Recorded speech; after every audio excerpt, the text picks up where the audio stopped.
Assalamu alaikum, everyone. And again, it's a pleasure to be here with you guys every night on this amazing month of Ramadan. And I'm so grateful overall that, again, this month, take advantage of it. As we say every night, its days are the best of days and its nights are the best of nights. Stay up, read Quran, meditate, do homework, anything to expand yourself in terms of these kinds of things. It's very important. Feed yourself knowledge. These are amazing things in terms of this month. So as we've been talking, it's amazing, like subhanAllah, how we develop ourselves from one stage to the next. And I want to tell you guys a quick little story that I was just having over dinner with one of my nephews. And he asked me, he's like, how do we work? And I told him we have to deal with challenges all the time. I kind of went through the presentation yesterday, and that presentation was really about challenge and skill set and how they combine and getting into flow. So I told him, there was a teddy bear. I said, there's a teddy bear right in front of you. And I said, can it move on its own? He's like, no, it can't. I said, well, you have a remote control car. I said, can that move on its own? He's like, yeah, it will move with the remote control. I said, well, Allah Azza wa Jalla has put a remote control in your head, and your body is the car. But I asked him then, what tells the remote control to move? He's like, my brain. And his little sister actually is intrigued now, and she answers. Mind you, they're like 6 or 7 years old. And I said, that's your brain, that's part of your body. It's not what it's telling it to move. I said, what tells your body to move? I said, shake your hand. I said, what told that to move? He's like, me. I said, who's you? And he's really thinking now. It's like, and it's amazing concepts. These are amazing concepts to teach kids. And what I'm going to do tomorrow, inshallah, is like what we're talking about right now today. It's dealing with uncomfortable emotions. I'm going to show you how to spot these things in younger children. So, and what I've noticed is, guys, I'm just going to be very straight out with you in terms of my profession and the people who I deal with. I have kids who are 12 years old, 11 years old, dealing with pornography addiction. I have kids who are just completely gone haywire in terms of their anger. I have kids, and it's amazing to see what's happening and why are people so distressed in terms of this time. So what I told him is you have to make wise decisions. And he's like, what's a wise decision? And we went through a whole, like it became a whole presentation. And inshallah, I will introduce you to one of the nights, I will introduce you to the value circumplex and how we are aggressive or passive, and we can go from there. If I get a chance one of these nights to actually do that, that's a very important presentation. But tomorrow I'm gonna show you how young kids who are coming up with depression, anxiety, these kinds of things, how to spot this stuff in terms of low self-esteem and low self-confidence. And I'm going to talk a little bit about the teenage level. So tomorrow, if you know someone who's younger, having, these kinds of issues, 12, 13, 14 and up, I think it's a very important thing that they hear it tomorrow. And I'm going to give some important information on what to look for. What are the signs to look for? And there's about 4 or 5 of them, and I'm going to take you through that tomorrow. But tonight, it's really about understanding 2 parts to dealing with uncomfortable emotions. There is problem coping and emotional coping, and it's going to split into that. I'm going to show you how that works. Mostly, I'm going to talk about emotional coping because that's the heavy part of the presentation. I'm not going to go to problem coping because it may get a little dry. So I have literally 1 slide on the whole thing. And it's not that difficult to understand problem coping. It's a lot harder to understand emotional coping and how to deal with that. And more than likely, just to see what happens when people emotionally cope and what are some good antidotes, what are some bad antidotes for that? What's the medicine for emotional coping? When we're stressed in life and life has hit us in so many different ways, and we have to emotionally cope. What should we do? How should we do it? Okay. What are the good things to go through? What are the bad things that we're to go through? We're going to go through that. And we're going to talk a little bit about the cognitive aspect of it, a little bit, not too much, but that's what we're going to talk about tonight. So if you have any forms of anxiety, depression, these kinds of things, all stem from these kinds of things in terms of what kind of coping mechanisms have you set into your system. And so just to begin, guys, like, again, I have some things for you in terms of a book. But from here, what I'm also going to do in the next following nights is I'm going to give you an Islamic perspective on this stuff. And I'm going to give you a little bit now, but I'm going to go in a more thorough presentation. This is more psychological and it ties into Islamic, and I'm going to tie as much in as I can. But the next couple days, I'm going to do probably the presentation tomorrow on the kids in terms of dealing with them and figuring out the signs of these kinds of things. Then the next day after that, I'm going to give an Islamic perspective on dealing with the challenges of life and what it says in the Quran, what hadiths say, like something like Imam Hassan and Imam Ali advising his son and what he tells him to do in terms of when facing difficulty. Where should we go? Where should the heart be connected to? How should this work? And a lot of people now, unfortunately, there are people who have a lot of problems, but they dismiss religion completely in terms of an antidote, which is really the basis of it is dhikrullah, to have that connection to Allah. But ultimately, there's a way of doing that too. It's not just hey, just remember Allah. No, it doesn't work that way. There's a process to it. So I'm going to give you some explanations in terms of how to do that. What is sabr? How is sabr connected to all that? Okay, these kind of concepts we're going to talk about, inshallah, in the next couple of days. So before we start, أعوذ بالله من الشيطان الرجيم بسم الله الرحمن الرحيم والصلاة والسلام على أشرف الأنبياء والمرسلين أبي القاسم محمد وعلى آل بيته الطيبين الطاهرين اللهم صل على محمد وآل محمد. Tonight, guys, this is how old this is. This is, you see these, but it just tells you how far away when I used to be reading these books as well. So the 7 Habits of Highly Effective People. This is an amazing book in terms of standards. I remember when my mentor put me on this and he told me he wanted me to write about the 7 habits. I literally back then wrote 1 paragraph. I think I can write a whole book now on each habit.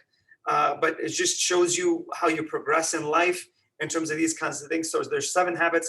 There's also, and by the way, these are his. I forgot to give them back to him. These are actually his. But alhamdulillah, I know he will forgive me because I know what kind of person he is in his heart. So forgive me, Sayyid, for okay, that's enough. All right, so on there, he also gave me this at the end. What is the 8th habit? And not many people really know about this, but if you don't, I think Stephen Covey did a great job on this. And also that's a great pickup if you're younger. And a lot of these principles, guys, I even have lectures on these things back when I was, first starting out in terms of presenting. But all these habits are literally in the Quran and Hadith. We have all of them are there, subhanAllah. But Stephen Covey did a great job of putting this together and knowing how to categorize time, the importance of time. These are great things in terms of that. All right, so that's it. Let's move into the presentation and then we'll go from there. Number 1 thing. All right, guys. So difficulty. إِنَّا خَلَقْنَا الْإِنسَانَ مِن نُطْفَةٍ أَمْجَاجٍ نَبْتَلِيهِ فَجَعَلْنَاهُ سَمِيعًا بَصِيرًا. Surely we created man and we will what? Test him. نَبْتَلِيهِ. You are going to be in ibtila, meaning that you are going to be tried. The challenges, as we said before, are like waves of an ocean. They never stop coming. The first challenge is when you come out of your mother's womb and you have to breathe. That's your first challenge. Second challenge, maybe get some milk. And the challenges keep getting bigger and bigger and bigger. The waves just keep getting bigger and bigger and bigger in terms of responsibility. So one day you have a child that's handed to you and you're told, program it. هو الذي يصوركم في الأرحام كيف يشاء. He's fashioned you in the wombs of your mother, and And now you're this baby that's been fashioned in the womb of the mother is given to you as a product and say, here you go, program it. You better know what to do. This is another human being. It's a soul. And it's very difficult if you don't have the right information, meaning the right principles, and you don't have the wisdom to apply those principles onto situations and challenges to get you really good results so you could teach the child what they need to do. So difficulty at the end of the day is part of life. And whoever tells you, I don't have any difficulty, I don't have a set, they're lying. It's there. It's always there. Nabtalihi, you're going to be tried whether you like it or not. That's how it works. This is not a place for istiqrar, meaning for a place where there's a sanctuary and khalas, that's it, I'm done. The Prophet sallallahu alaihi wasallam, he says, this life is like a bridge. Don't build your house on a bridge. What an expression in terms of trying to give you an understanding that your house is on the other side. Imam Ali alayhi salam, he says, give as much as you can in this world because those provisions are going to decorate your heaven.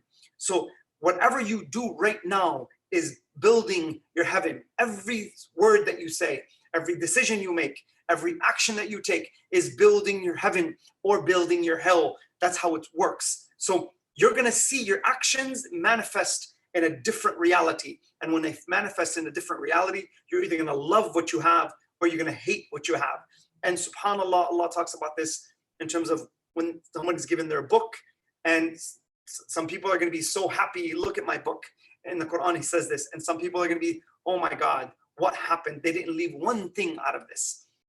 فَمَنْ عَمَلَ مِثْقَالَ ذَرَّةٍ خَيْرًا يَرَى وَمَنْ عَمَلَ مِثْقَالَ ذَرَّةٍ شَرًّا يَرَى. So whoever does an atom's weight of good will see it then, and whoever does an atom weight of bad will see it then.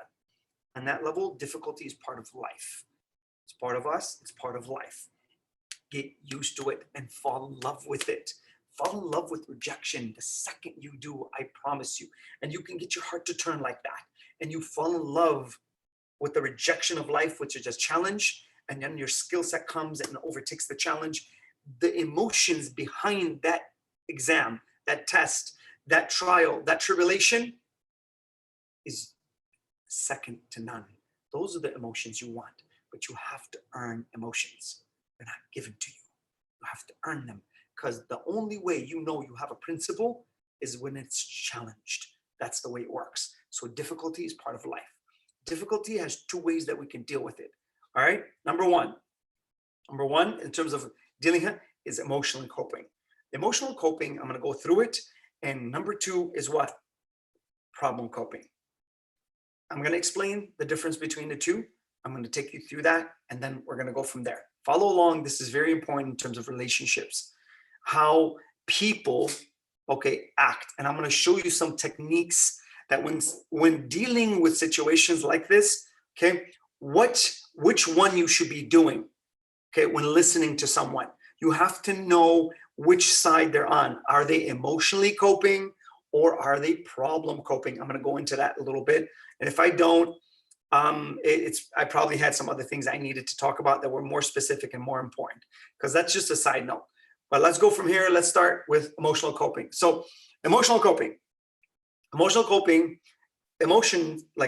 focused coping involves trying to reduce the negative emotional responses associated with stress, such as, now really watch this and pay attention to these, because I know all of you have felt them. So emotional focused coping involves trying to reduce negative emotional responses. When you feel these things, it's your response, not to act negatively, not to stay in a negative state. When you're dealing with these things, embarrassment, fear, anxiety, depression, literally when you actually get excited and frustration, these things, whenever you're in these states, understand you're going to have to emotionally cope. Because when you are in these positions, you're not going to feel good about yourself. The emotional cocktail that's in your chest, you don't want there. Your body resists it. It tells you, no, what's this doing here? Fear, embarrassment, anxiety, depression, all these things you're going to have to deal with. Frustration is like a stoplight. I'm trying to get to my goal, and a stoplight stops me. That's frustration. That's the way it works. So now let's move from here. So people what? Resort to what? I'm going to show you some of the components. I'm just going to show you some generalities in terms of the things that we deal with now. One of them is alcohol. Second is drugs. And third is hallucinogens. Now, what are you doing here? I just want to say this in the beginning so you understand what happens to people when they can't handle that challenge, as we talked about yesterday. Skill set versus challenge, and they have to collide. Once they collide, your teacher tells you, listen, come up here. You're a little kid. Come up here and read the ABCs. That's a challenge. Okay. Let's say you studied. Your skill set's there. It takes on the challenge. It bends it. And you win. You earn emotional stability. You earn self-esteem. You start liking yourself more because you like your ability. When you're challenged, your mind tells you, hey, you can take this on. It's the way it works. Now, what happens when you're dealing with embarrassment and it's that pain that you can't get results? I'm trying, and I can't get results. It's a sense of shame. So what do people eventually do? To turn off that pain, they have to turn off their mind. And when you turn off your mind, you turn it off by what? The most powerful thing that exists on the face of this earth. There's more. Really listen to this about your brain, okay?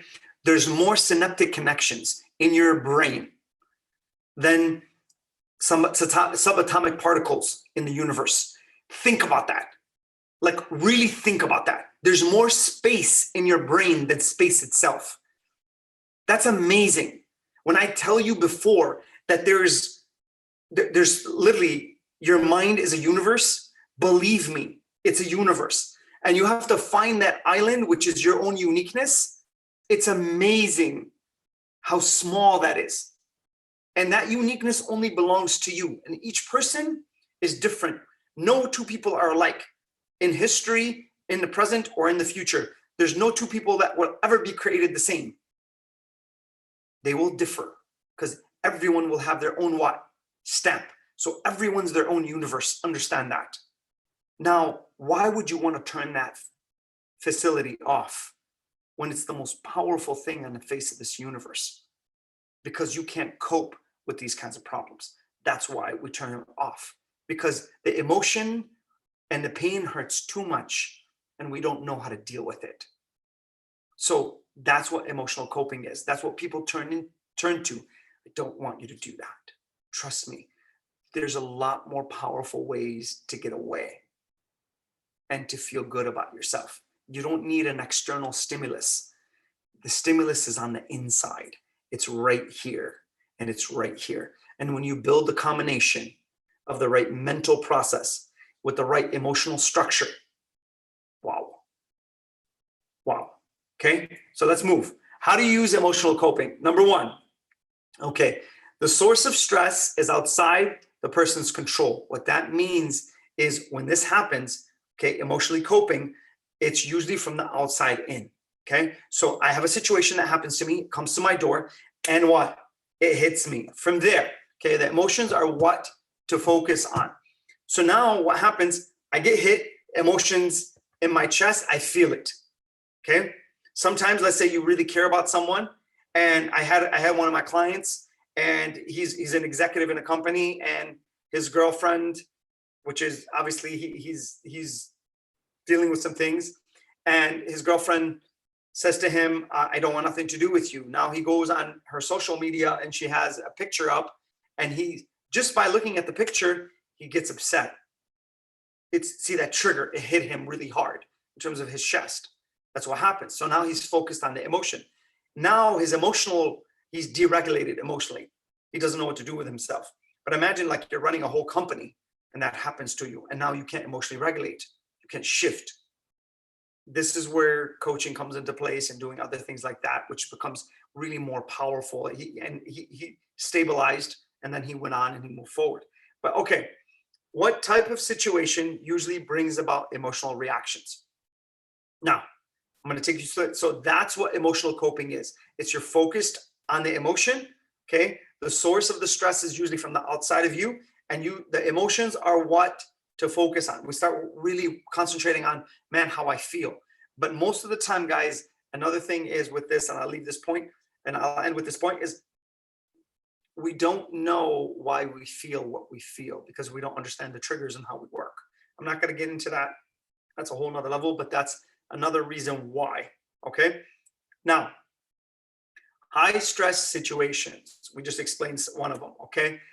These happen when the situation is not controllable, meaning someone, like, at the end of the day, someone has hurt you and they're deliberately hurting you and you can't control that. Let's say somebody's put some news about you or talking about you, or they're doing something that's completely out of your control. You can't, and let's say this person is just, you don't have access to them, but it's completely out of your control and you don't know who's saying it. Okay. These are those situations. Now, what happens to us when we hear someone backbiting about us and we don't like it? And trust me, people's like tongues are like razor blades. And especially when you get a little bit into the spotlight, they will cut you up and they have no mercy. But at the end of the day, in terms of these kinds of things, that's what happens to us. Our characters being attacked, okay? And they're non-controllable situations. Number two, no matter what I do, I can't change the situation. So here's what people do, guys.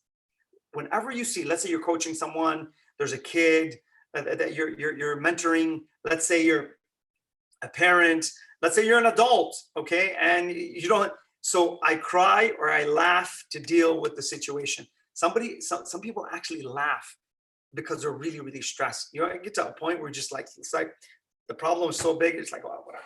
I can't deal with this. I just start laughing, you know?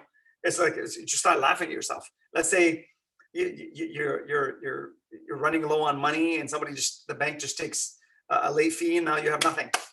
And it's just you start laughing, you know? And that's literally coping. That's emotional coping. And some people just really cry. And this is a major sign, guys. When you ever seen somebody cry because of the lack of control, that's what they're saying to you. I don't have control anymore. So what we do is we're actually submitting to life in certain ways.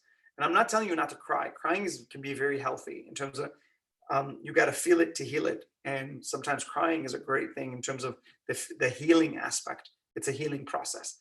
But again, you got to know when to do what. Okay. So from here, emotion-focused coping techniques include, now watch this, I'm going to take you some good ones and some bad ones at the same time. And I'm going to show you how that works in terms of how people do this. Now, you can distract yourself, meaning keeping yourself busy to take your mind off of the issue, whatever it is. If people can do that, like some people are very strong at that, okay? But what happens is if you do that so much and you can emotionally regulate, you may desensitize yourself from the actual emotion itself, which sometimes you need to feel. You need to feel that hurt. You need to feel the pain of crying sometimes, because those things are actually great for you in the right situations, of course. But most of the time, if you can learn how to distract yourself and push yourself from the emotional weight, it's actually excellent. It's an excellent way to deal with it. It's a healthy way to deal with it. And you're going to see unhealthy ways to deal with it. And you're going to see why. Okay. Number two, emotional disclosure. This involves expressing strong emotions by talking or writing about negative events, this is huge, guys. In terms of these things, okay, those persistent, like whenever you get to this level, it's very important. This is important part of and I wanted to go here because I want to just kind of move forward, but psychotherapy. This is when people really, really understand that, oh my God.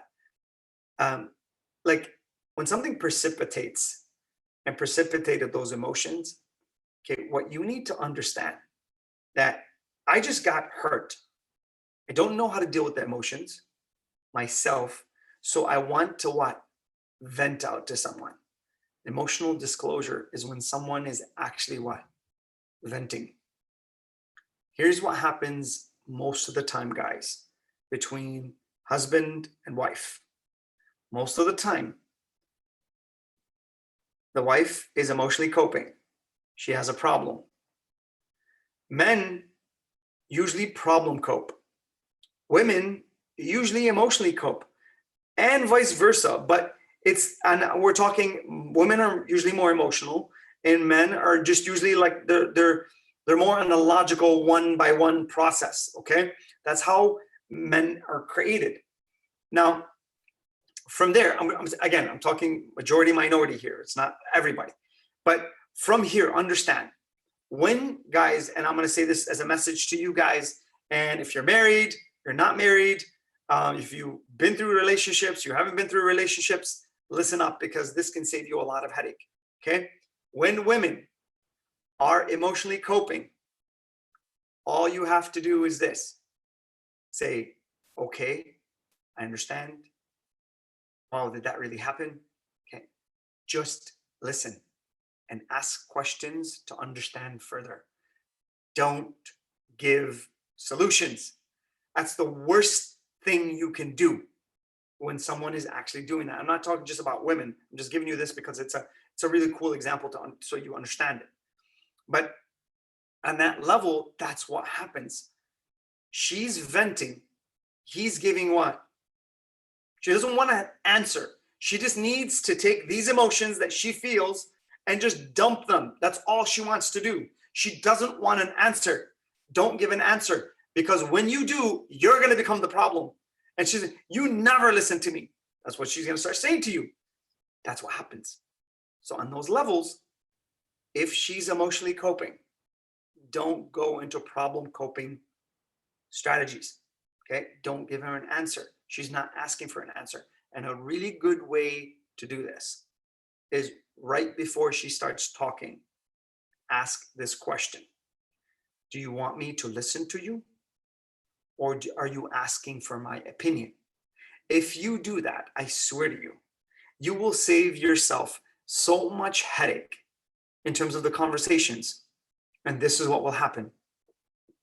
Let's say she says, I just want you to listen to me. Just listen to what's going on. She just wants to feel like she's understood and heard. That's all. From there, when she talks, just listen, but genuinely listen. Emotionally listen with your heart. Be present in the moment. Take your ears and really turn them on. SubhanAllah, I just got lighter in terms of, but turn them on. And what happens with that is, when that happens, she's going to now dump this information on you. Handle it, absorb it, don't give anything back. And when you do that, she's going to, after a little bit, she's like, oh, thank you for listening to me. I feel better now. That's how women cope. Okay, this is emotional coping. This is somebody releasing. They need to release. Like, part of even prayer is a tanfis, meaning a person who just needs to release. They talk to Allah. That, it's called al-bawh, meaning that you actually talk, but you actually let go. You let go of this weight that's on your chest. It's incredible. And I'm going to give you the 4 things eventually down the line as we get into more like religious aspects.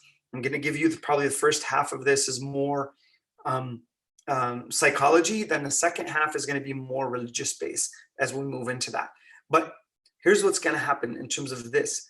When that happens and you just need to release, I'm going to talk about 4 things that Salah does in terms of dealing. So al-bawh, al-intima, having a sense of belonging. These are the 4 things that Salah brings to a whole nother level. Okay, so watch as we go further in terms of the series. I think you're going to really find it helpful in terms of moving on these strategies. All right. So if you're a guy and your wife comes up to you and she says, hey, I just need you, and she starts telling you about a problem, ask the first thing, okay, do you want me to just listen, or are you asking me for my advice? If you do that, I guarantee you it will save you a lot of headache and you won't be the problem when she's yelling at you at the end. Okay, so now praying. This is another way, praying for guidance and strength. Huge in terms of this, and this is what I'm going to talk about in a couple nights in terms of how that's going to go. So part of even psychology says this. So it's obvious. We even talked about building character. If you can go back to that one in terms of that presentation, that is huge in terms of this, and kind of understanding the submission of the human will to Allah, which is our submission. We are finite. Whenever you put your head in sujood, that position is where the finite meets the absolute, and you gain strength. and you actually expand yourself. You don't reduce yourself, you actually expand yourself. And subhanAllah, that's what we're supposed to do in terms of overall. When you do that and you feel the right emotions during your sujood, where Imam Ali alayhi salam says, if you were to understand the power of your sujood and the bounty of what's in it, you would never raise your head up. So understand that in terms of these kinds of things. Prayer is a very powerful, powerful mechanism. And it's literally the navigation system of your heart. And the address that Allah has put inside of you is His name. Dhikrullah. That's programmed inside your fitrah. He put the address, He gave you the navigation system. He said, program it and go. Just follow the system. It's already embedded in you. But you have to find it. You have to go inside and find what the system is. That's the way it works, guys. All right, let's move forward. Meditation and mindfulness. These are great, but they have to be what? Secondary to what? Prayer. Make sure you do that. These are great things, but they're secondary. And if you start getting into laws that go against prayer and against these kinds of things where some people start, I'm not going to get into that, but be very mindful with this stuff because it's a great thing, but it can be also it can be dangerous in certain ways when it goes against the laws of Islam. So know the laws of Islam, know how it works, know what you can do, know what your limits are, and then go from there, okay? Now, from here, eating more, and comfort food. This is another way that people emotionally cope. So you see someone who's dealing with a lot of stress, guess what? They get off their diet, they stop going to the gym. Okay, it's just dealing with that stress because they don't know how to deal with it. It's something that is very important. So if you find yourself doing that, understand you're emotionally coping with some kind of stress. Look at that, see it, see what's happening to you, and kind of go from there. So if you start eating excessive food or you stop eating at all, okay, there's some kind of stress that you're dealing with. All right, so watch your food. Now from here, drinking alcohol, focus coping techniques include, like watch this, okay, in terms of this. Drinking alcohol, in terms of the next slide. Guys, when someone drinks alcohol, what they do is their mind is flooded with the alcohol aspects of it. And now what happens is that mechanism of the steering wheel, your steering wheel, which is your mind, is very loose.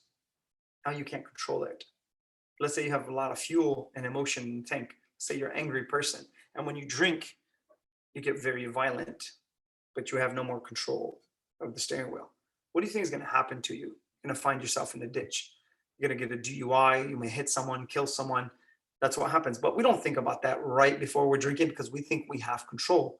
But after that happens and you really hurt someone and you may be even hurting yourself, what's going to happen? So be very careful when you turn your facility of thinking. Be very careful with these kinds of things. A lot of people don't think it's that big of a deal. I can control it.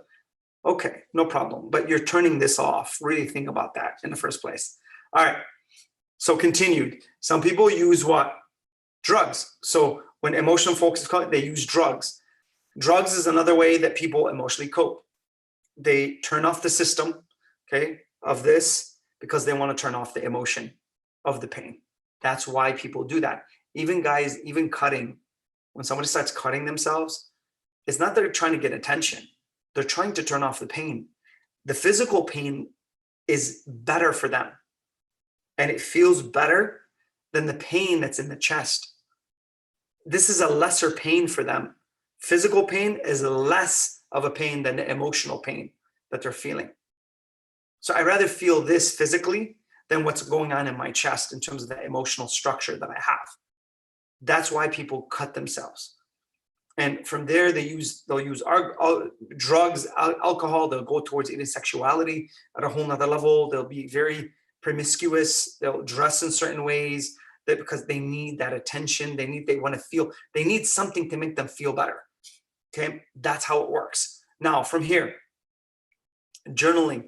Okay, writing daily diary. This helps tremendously because every time your pen is leaking that ink. Connected to that ink is emotion. If you can do that and really express yourself, and here's what I tell a lot of my executives. Let's say if you get angry at someone, all right, what you do, and you just need to tell them right then and there, you're fired, you're this, you're that. And you can't take it. Here's what I tell them to do. Go to your computer, put that person's email in your computer, and write everything that's in your heart that you want to say to this person. Then change that URL or the email to your email and send it to yourself. And wait till the next morning and go back and read that email and see if you would send it. And if you send it, and if you feel like you send it. Now you're okay, because this is on again. And you're given enough space to be tolerant, to be forgiving, to have patience. Now you can see things differently. That's what I tell them to do. It's very important to do that. Okay. Now, next one, cognitive reappraisal. This is where a form of cognitive change that involves, constrain potential emotional situations in ways that change emotional impact. Okay, guys, what this means is really studying the situation. Cognitive reappraisal is really looking at the situation in multiple aspects, looking at it in so amazing ways where you don't judge the person too quick. Imam Ali alayhi salam, he says, al-ihtimal qabrul uyub. So to actually be forbearing, to pull back, to really think about things in terms of, and give that patience, and where you have the wisdom to pull back your anger, what happens? It says this becomes the grave of sins for others. So the person comes up to you, and there's between you and him, there's a grave. They dump the sin, they apologize to you, and they say, please forgive me, because you were tolerant, you stepped back. Cognitive reappraisal is huge in terms of learning how to do that. Okay. Negative thoughts and much suppressing emotion over an extended period of time. Listen to this, guys, okay? It compromises the immune system, okay? And in terms of this, it leads to poor physical health. Guys, this is all connected. Your mind and your thoughts will literally can destroy you on the inside. They can destroy your health. Stress will kill you. Understand, stress will kill you. Cortisol will kill you. Stress is needed initially. It's great. But imagine like holding on to a cup of water for 3 hours like this. Let's say stress is inside this cup and you're holding on to it for a few minutes. It's fine. It's needed. You need that stress, okay? Because it'll help you change things. But what happens when you hold on to this thing for 3 hours, 5 hours? Your arm's going to get tired. That's when you start hurting yourself, is when you hold on to stress way too long. So learn how to get rid of it. There's positive ways to actually get rid of stress, which is emotional coping. But at the end of the day, there's healthy ways of doing it. And we mentioned some of them. And there's unhealthy ways. We're also mentioning some of those. All right. So that's emotional coping. Now we're going to talk about problem coping. Problem coping is completely different. And when somebody's in this state of mind, they're actually asking you, hey, I need an answer. This is you going to your, let's say somebody writes you up and you get a negative report about some project you did. You go to your boss, you tell them, listen, I know what happened. I didn't work hard enough on it. Okay, you come up with a plan, a strategy, and you go from there. That's literally problem coping. Emotional coping, same situation. You're going to sit there, you're going to go to you won't go to your boss. You'll go home, you'll be depressed. You'll order pizza, you'll get chocolate, and you'll sit there and just take in a lot of negative food, which we talked about as one of the ways of doing it. You're doing that instead of problem coping. So emotional coping is you get the chocolate, you'll get the pizza, you'll watch a movie, you'll feel demotivated, and you won't want to do that. Problem coping is actually thinking of it and saying, you know what, let me do this, let me do this, let me do this, take responsibility for what you're doing and go from there. That's how it works. All right. So one slide here, we're almost done. All right. Problem focused coping targets the causes of stress in particular ways which tackle the problem or stressful situation that is causing stress. Consequently, okay, directly reduces the stress. Guys, if you can do this and learn how to emotionally cope and also problem cope at the same time, where I go to emotional coping and I need someone to talk to. And I call and I say, hey, Wissam, what's going on? I have this, I have this, I have this. And right away, you talk to someone who you really care about and someone who has wisdom, someone who has knowledge, and someone who has what? Has experienced what you have gone through. And that person can regulate you in like seconds. And sometimes that it doesn't take them, like literally it doesn't take them long at all. And they can make you get on the phone and that person's like a pill. And they give you a pill and it's like, wow, this is incredible. Like, what happened? I feel so much better. Okay, they remove the stress. That's why you can emotionally cope that way, because you called, and one of the ways to do it was calling someone, and we said emotional disclosure. That person just lets you disclose and you're venting and you go from there. That's one of the ways to do it. Now, if you go into problem coping mode, and after that you go into problem coping mode and you find a coach then, and or a mentor or a father or a mother or somebody you really trust, has wisdom, and then they give you a solution after you emotionally cope.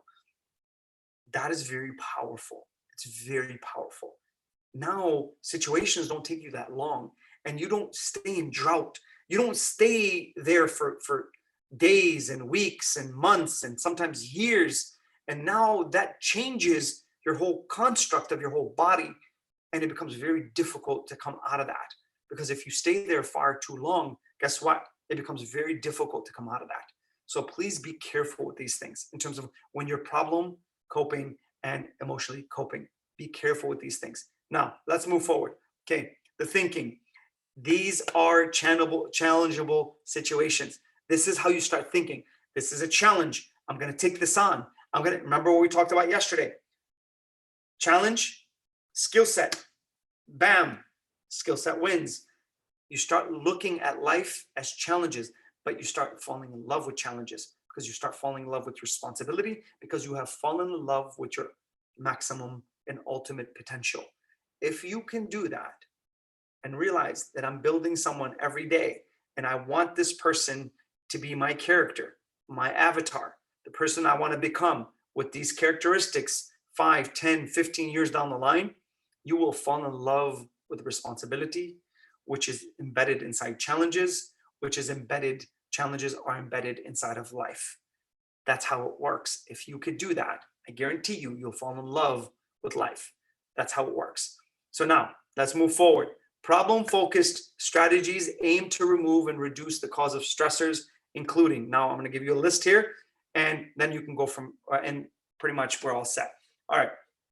So now, guys, problem solving. You remember when we talked about that a couple days ago in terms of the 6 characteristics that top performers do to outperform others. Number one thing we talked about, that they are problem solvers. And we said that problems exist to create that will and that strength where you trust in your own ability so much that you can walk into ultimate darkness, and you will trust yourself to be able to get yourself out without even planning, without thinking, because you've done it so many times. It's like the back of your hand. You know it. You know how to do that. That's problem solving. Those are the people that get handed the ultimate responsibilities in life. And the things that, like when it's game 7 in the NBA finals and there's 3 seconds left and it's literally the whole game's on the line and you're down 2 points. Who are you going to give it to? That person will be handed the ultimate responsibility. Why? Because the challenge is enormous. The weight of the whole season is sitting on that one shot that you're going to take. So you don't get a second chance. It has enormous amounts of responsibility, and there's no time to think. It's got to be automatic. That means I can't think about how my elbow is or how my wrist. I can't practice to get my shot right. It's got to be automatic, because the pressure is enormous in terms of what's going to happen. You have to beat that challenge. Those challenges are only handed to the top and ultimate performers. They are the leaders because they can handle that kind of pressure. They want the ball. They want to have it in their hand because they want to solve the biggest problems. This is the ultimate challenge. Everyone wants to be a leader, but can you handle that kind of pressure? Can you handle that kind of pain if you miss? That's tough, but that's how it works. When you flip this equation and you problem cope and you emotionally cope properly, you will fall in love with life and you will get yourself to the ultimate situations that are challenges that are embedded with responsibility. And when that happens, you want to take on that responsibility. You tell the coach, give me the ball. I want it. I want to take the shot. Wow. And imagine in your heart, you feel nothing but calmness and confidence. Incredible. All right. Number 2, time management. Guys, I'm not going to get into this too much. I might do a whole presentation, which I already have. I don't know if I'm going to do that in the later part because I promise you I'm going to do more religious stuff. But time management is key in terms of the strategies. You have to understand, guys, is this. When responsibility is given and you're running multiple responsibilities, here's what I do with every one of my clients. 6 levels of responsibility: financial, family and relationships, self-development, spirituality, your community, and your health. These have to be what? Time managed. I have to know when to put time into my finances. I have to know I'm responsible for my relationships. I'm responsible for my finances. I'm responsible for my self-development. I'm responsible for my spirituality. I'm responsible for my community. I have to give my community, and I'm responsible for my health. That's the way it works. But these things have to be managed, time managed. That's the way it works. That, if you learn that, that's huge. I can't tell you something more important than that in terms of being not overwhelmed or stressed. It's because when you manage your time properly, if you manage your time properly, you will never feel overwhelmed. No, I'm telling you, never. And you will always be ahead of the game, 10, 15, 20, 30 steps. That's how it works. All right. So from here, obtaining instrumental social support. This is also huge, guys, because a lot of people, I'm sorry, they don't have that support system that's around them. Maybe they have problems with their families. Maybe they have problems with other people. They don't know how to emotionally construct a relationship with someone else. And this is a huge problem now because people don't know how to communicate as well. And they don't know how to create strong emotional connections and attachment relationships. So when they're on their own and they can't deal with themselves, they fall apart. Now they go towards the drugs, the alcohol, and everything else. That's the way it works. So obtaining that is huge. And building what? Mental muscle. Building mental muscle is literally you being able to be on your own and you're fine, and with someone and you're also fine. That's security. That's a healthy, secure person, meaning that they have their own life, they have their own ambitions, and they need someone with them as well. So, but they need to rely on that person. But when they're with that person, they're secure, they're great, they're just amazing in terms of but they're also studying, they also have their career, they also are moving towards their own potential. They're doing, their spirituality is up. Okay, they're working on their individuality as well as they're working on an interpersonal relationship. They're also realize that I'm also a component of individuality, that I have to grow. I have to push myself to the next stage that I can bring from this situation of my individuality and dump it into my relationship, which makes it so much more. Guys, when you go into a relationship, it shouldn't limit you and compromise you. It should expand you. In our religion, it's about an expansion. You actually expand in a relationship. That's how it should be. All right. So that's what it is, guys, in terms of that. Tomorrow, tune in terms of how we should be dealing with our kids at this level. And please, if you have someone who's younger, get them in front of the screen. These nights are so important. Get them off their computer, get them off the other gadgets, the technical gadgets, and try to get them in front of this. And I know it's difficult, guys, but try as much as you can. And if you can't, you learn the information and pass it on to someone. So tomorrow is very important. If you're a youth and if you're an adult and is trying to teach some youth, or a parent, or in a relationship that's going sour, tomorrow will be a great one for you in terms of understanding these things, and then we'll go from there. Please keep us in your dua. Wassalamu alaikum wa rahmatullahi wa barakatuh.